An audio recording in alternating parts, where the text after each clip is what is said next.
Shri P R Sivasankaran, പ്രമേയം മുൻപും പാസ്സാക്കിയിട്ടുണ്ട്, ഒറ്റക്കെട്ടായി പാസ്സാക്കിയിട്ടുണ്ട്. കേന്ദ്രം ഒന്നും തരുന്നില്ല എന്നാണല്ലോ പറയുന്നത്. ഈ പ്രമേയത്തിന്റെ സാങ്കത്യം എന്ത്?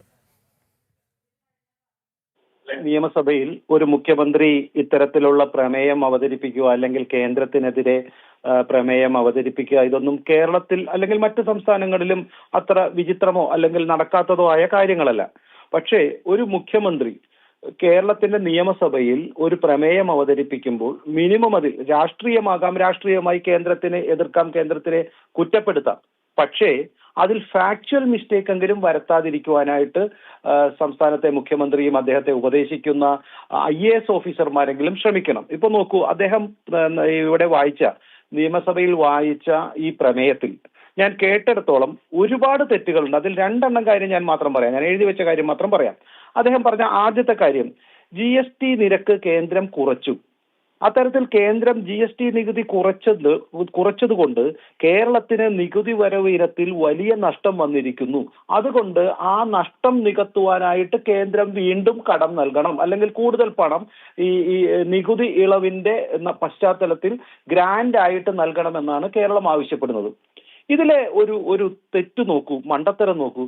കേന്ദ്രം ഒരു നികുതി ഇനത്തിൽ രാജ്യത്തെ മുഴുവൻ ജനങ്ങൾക്കും നികുതി ഇനത്തിൽ വലിയ രീതിയിലുള്ള കുറവ് വരുത്തും. നമുക്കറിയാം, സ്ലാബ് 2 മാറ്റി. അതിൽ കേന്ദ്രത്തിന് നഷ്ടം വരുന്നില്ലേ? ജനങ്ങൾക്ക് നൽകിയ വലിയ ഒരു സഹായം, അതെല്ലാം നമ്മൾ വലിയ രീതിയിൽ പ്രകീർത്തിച്ചതാണ്, എല്ലാവരും അംഗീകരിച്ചതാണ്. കേരളത്തിലെയും രാജ്യത്തെ മുഴുവൻ ജനങ്ങളും, രാജ്യത്ത് ആകമാനം ഇവിടുത്തെ കൺസ്യൂമേഴ്സിനുണ്ടായ ഗുണത്തെക്കുറിച്ച് നിരന്തരമായി പറഞ്ഞതാണ്, അംഗീകരിച്ചതാണ്, സന്തോഷിച്ചതാണ്.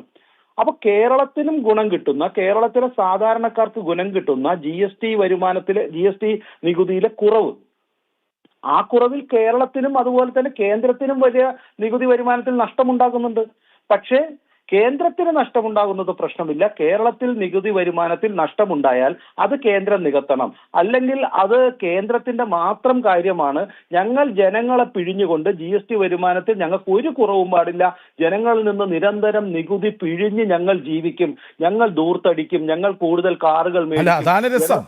സാധാരണ മനുഷ്യരെ നേരിട്ട് ബാധിക്കുന്ന നികുതി ഇളവിനെ അതിനെ തടയിടണം, എന്നിട്ട് ധൂർത്തടിക്കണം. അതാണ് ഏറ്റവും പ്രധാനപ്പെട്ട കാര്യം.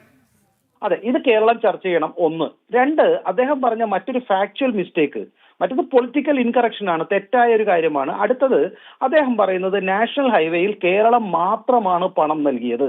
ഇത് നിരന്തരം കമ്മ്യൂണിസ്റ്റ് പാർട്ടി ചാനൽ ചർച്ചകളിലും ഒക്കെ പറയുന്ന കാര്യമാണ്, അവർ പ്രമേയമായി കൊണ്ടുവന്നിട്ടുണ്ട്. പക്ഷെ മുഖ്യമന്ത്രി ഇക്കാര്യം പറയുമ്പോൾ ദയവായി അദ്ദേഹം വെറും ഗൂഗിൾ സെർച്ചെങ്കിലോ അല്ലെങ്കിൽ അദ്ദേഹത്തിന്റെ മൊബൈൽ ഫോണിലെ ആപ്പ് ഉണ്ടെങ്കിൽ ഏതെങ്കിലും ഗ്രൂക്കോ ചാറ്റ് GPT ഏതെങ്കിലും ഒന്ന് സെർച്ച് ചെയ്ത് നോക്കണം. അതായത് കേരളം 5583 രൂപ കൊടുത്തപ്പോൾ മറ്റ് സംസ്ഥാനങ്ങൾ, ഞാൻ ചെറിയ സംസ്ഥാനങ്ങളിൽ മാത്രം പറയാം, ഹരിയാന വളരെ ചെറിയ സംസ്ഥാനം 3114 കോടി കൊടുത്തിട്ടുണ്ട്, ഉത്തർപ്രദേശ് 2301 രൂപ കൊടുത്തിട്ടുണ്ട്, ബീഹാർ 731 കൊടുത്തിട്ടുണ്ട്, വളരെ ചെറിയ സംസ്ഥാനമായ ഡൽഹി 654 കോടി രൂപ കൊടുത്തിട്ടുണ്ട്.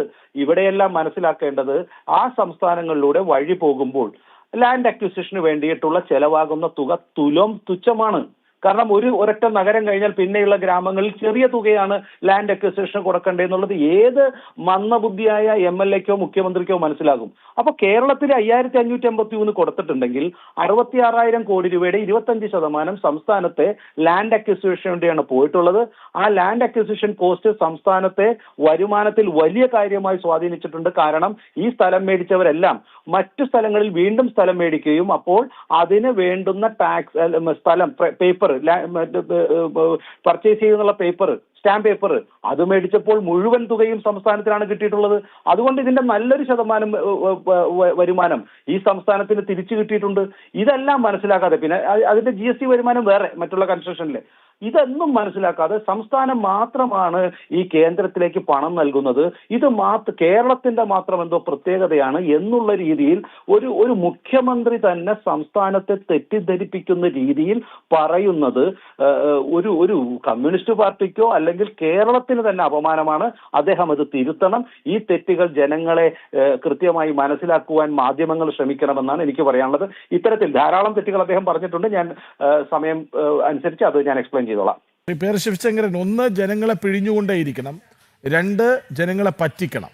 ഇതാണ് സർക്കാർ നയം, അതാണ് പ്രമേയത്തിലൂടെ വ്യക്തമാകുന്നത് എന്നാണോ?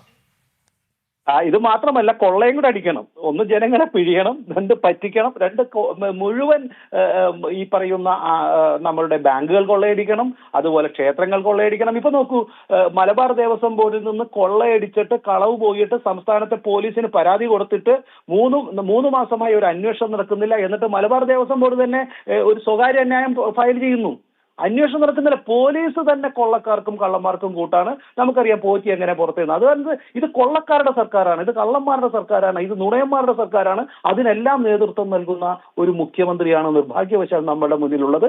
അദ്ദേഹം സഭയെ തെറ്റിദ്ധരിച്ചിരിക്കുന്നു, നുണ പറയുന്നു. സത്യത്തിൽ സംസ്ഥാനത്തെ പ്രതിപക്ഷം അദ്ദേഹത്തിനെതിരെ നടപടി ആവശ്യപ്പെടേണ്ടതാണ്, സഭയെ തെറ്റിദ്ധരിപ്പിച്ചതെന്ന്. പക്ഷെ നമുക്കറിയാം പ്രതിപക്ഷവും അദ്ദേഹത്തിന്റെ കീഴിൽ നിൽക്കുന്ന ഒരു അവശ്യ വിഭാഗമായി മാറിയിരിക്കുന്നു. അവർക്ക് ഇത്തരം സത്യങ്ങൾ ജനങ്ങൾ അറിയാനുള്ളതല്ല. കാരണം ഈ ടാക്സിന്റെ വേരിയേഷൻ പറഞ്ഞാൽ അത് കേന്ദ്രത്തിനും നരേന്ദ്രമോദി സർക്കാരിനും ഗുണകരമാകുമെന്നുള്ളത് കൊണ്ട് അവർ അതിനെതിരെ ഒരു അക്ഷരം മിണ്ടാൻ സാധ്യതയില്ല. ഇത്തരം മുഖ്യമന്ത്രിയുടെ ജൽപ്പനങ്ങൾ കേട്ടുകൊണ്ട് മറ്റെന്തെങ്കിലും പറയാനാണ് അവർ സാധ്യത എന്നാണ് ഞാൻ മനസ്സിലാക്കുന്നത്. ശരി, ഈ വിഷയത്തിലെ പ്രമേയത്തിലെ മറ്റ് തെറ്റുകൾ കൂടി അങ്ങ് വൈകാതെ ഞങ്ങൾക്ക് മുന്നിൽ വന്ന് പറയുമെന്ന് പ്രതീക്ഷിക്കുന്നു. കാരണം കൃത്യമായി അങ്ങ് അത് വീക്ഷിച്ചത് കൊണ്ടാണല്ലോ ഇപ്പോൾ ഇത്രയും കാര്യം വിശദമായി തുടക്കത്തിൽ തന്നെ പ്രമേയം അവതരിപ്പിക്കുന്ന സമയത്തു തന്നെ പറയാനായത്.